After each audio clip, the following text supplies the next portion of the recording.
اعوذ باللہ من الشیطان اللعین الرجیم بسم اللہ الرحمن الرحیم۔ ناظرین کرام، ہماری کلاس احکام شریعہ کے بارے میں جاری ہے۔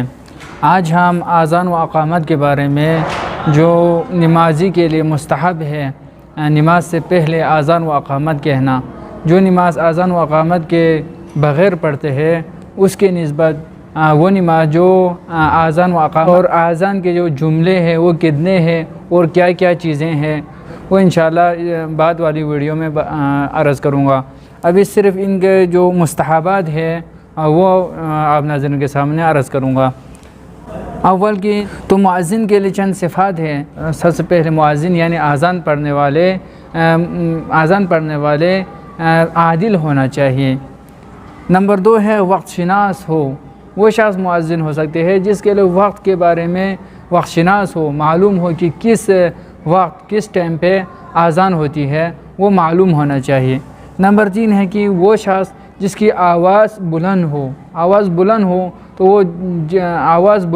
وہ اذان کے جو جملے ہیں اذان کی آواز کو دور دراز تک پہنچا سکتی ہے۔ نمبر 2 ہے نمازی کے لیے مستحب ہے یومیہ واجب نمازوں سے پہلے اذان و اقامت کہے۔ یومیہ واجب نمازوں کے علاوہ اگر کوئی نماز پڑھے، مثال کے طور پر بعض اوقات نماز آیات واجب ہوتی ہے تو ان کے لیے واجب ہے لیکن اذان و اقامت نہیں ہے، صرف یومیہ واجب نمازوں کے لیے اذان و اقامت ہے۔ نمبر 3 ہے وقت داخل ہونے کے بعد اذان و اقامت کہے۔ وقت داخل ہونے سے پہلے نماز کا جو وقت ہے، وقت شرعی کیا ہے وہ انشاءاللہ عرض کروں گا۔ اس سے پہلے اگر کوئی اذان کہے، اس سے پہلے کوئی اقامت کہے تو وہ باطل ہے۔ نمبر 4 ہے اقامت کو اذان کے بعد کہے۔ اگر کوئی اقامت کو اذان سے پہلے کہے تو وہ اقامت باطل ہے، اس کا کوئی فائدہ نہیں ہے۔ نمبر 5 ہے جملوں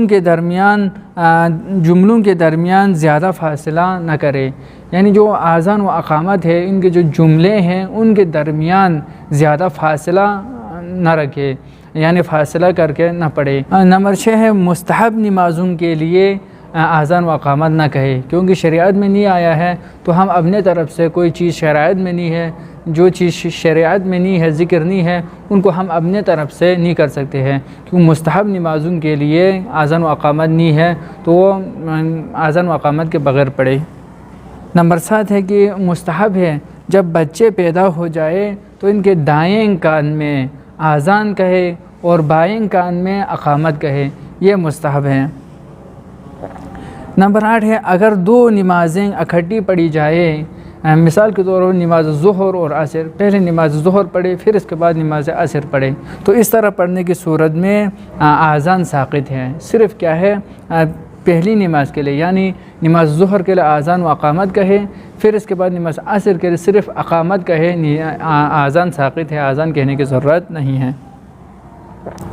نمبر 9 ہے اگر جماعت کے لیے اذان و اقامت کہی جائے تو اس کے بعد جو مامومین کے لیے ہر ایک کے لیے اپنی نماز پڑھنے کے لیے اذان و اقامت کہنے کی ضرورت نہیں ہے۔ والسلام ورحمۃ اللہ وبرکاتہ۔